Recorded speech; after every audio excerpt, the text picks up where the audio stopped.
हिंद वतन समाचार।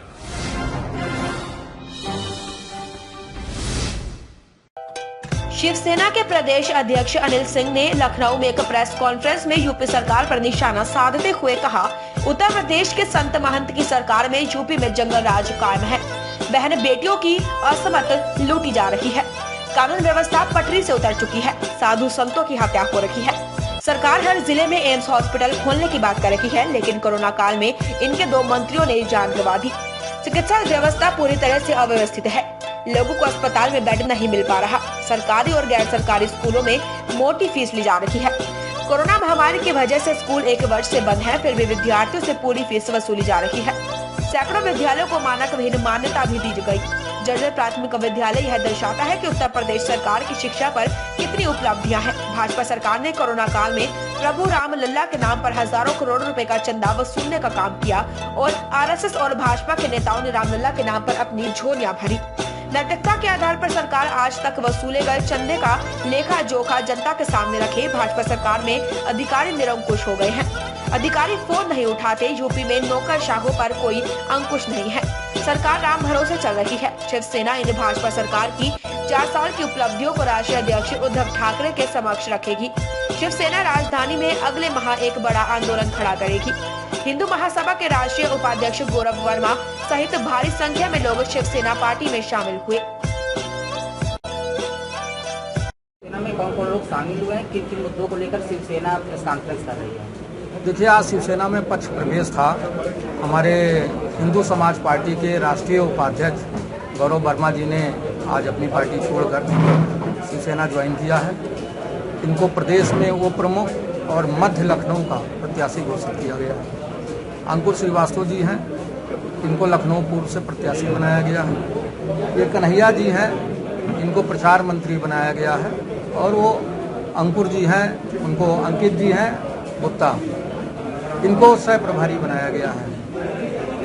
आज प्रेस का आशय ये था कि उत्तर प्रदेश में जो विगत 4 वर्षों की उपलब्धियां सरकार ने गिनाई हैं, उस पर मैं अपना वर्जन रखना चाहता हूं। जिस राम राज्य की परिकल्पना भारतीय जनता पार्टी कर रही है, जिस राम राज्य की परिकल्पना भारतीय जनता पार्टी कर रही है, ये उससे कोसों दूर है। उत्तर प्रदेश में जंगल राज है। बहन बेटियों की असमत लूटी जा रही है। आप देख रहे हैं साधु संतों की हत्या हो रही है। और ऐसी सरकार में जब साधु और संत और महंत हमारे प्रदेश के मुखिया हैं, ये बड़ा चुभने वाला प्रश्न और शर्मसार करने वाला प्रश्न है। मुझको लगता है नैतिकता के आधार पर बहन बेटियों के सम्मान में मुख्यमंत्री जी को इस्तीफा देना चाहिए। ये 4 साल की पहली उपलब्धि बता रहा हूँ। दूसरी उपलब्धि इनकी देखिए, चिकित्सा के क्षेत्र में जब कोविड काल में 300 मरीज लखनऊ राजधानी में आ जाते हैं तो हाहाकार मच जाता है। 2 कैबिनेट मंत्री हमने खो दिए। और जब भारतीय जनता पार्टी कहती है हर जनपद में एम्स बनाएंगे, तो मुझे हंसी आती है। आप कैबिनेट मंत्रियों को तो बचा ना सके, एम्बुलेंस में आप इलाज कर रहे हैं, तो कहाँ से रामराज की परिकल्पना साकार होगी? तो ये भी एक कोरी लफेबाजी हुई। अब आइए चिकित्सा के बाद शिक्षा पे। कोविड काल में जिन विद्यार्थी 1 वर्ष तक विद्यालय में नहीं गए, ना पढ़ाई हुई ना शिक्षा हुई, यहाँ तक कि विद्यालय ने अपना स्टाफ कम किया, यहाँ तक कि विद्यालय मानकों के अनुरूप शिक्षण संस्थाओं में शिक्षकों को मानदेय नहीं दे रहे हैं, वो आपसे मोटी वसूली कर रहे हैं। और पूरे कार्यकाल का पैसा मोटा लिया। जब रोजी रोटी के लिए लोग परेशान हैं तो उनके बच्चों की फीस अदा सरकार करा रही है। मोटी इसमें साजिश है, सरकार के इसमें हाथ है। प्राइमरी जो विद्यालय हैं उनका प्लास्टर तक नहीं सही है, चारागाह बन गया है। भारतीय जनता पार्टी रामराज की परिकल्पना करती है, ये भी कोरी लफेबाजी है। अब आइए चौथे, इन्होंने 4 साल में 4 उपलब्धि मैं गिना रहा हूँ।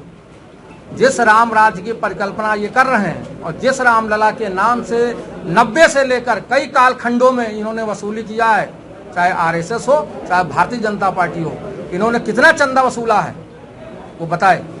देश जानना चाहता है क्या चंदा इसलिए वसूला गया है कि आप प्रत्येक जनपद में भारतीय जनता पार्टी का कार्यालय खड़ा करेंगे अरबों करोड़ों रुपए से। कोविड काल में इतना चंदा आपने लिया है, उसका बंदर बांट हुआ है। भारतीय जनता पार्टी और आरएसएस के लोग इस चीज को बताएं ये पैसा कहाँ गया।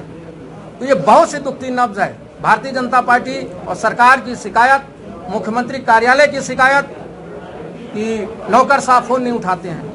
अगर नौकर साहब फोन नहीं उठाते हैं तो उसके जिम्मेदार माननीय मुख्यमंत्री जी आप हैं।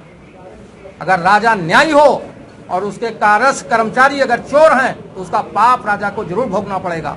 और मुख्यमंत्री जी 2022 में इस पाप को आपको भोगना है। आप फोन नहीं उठाते हैं। जब नौकर साहब आपका फोन नहीं उठाता है तो आपको दर्द है।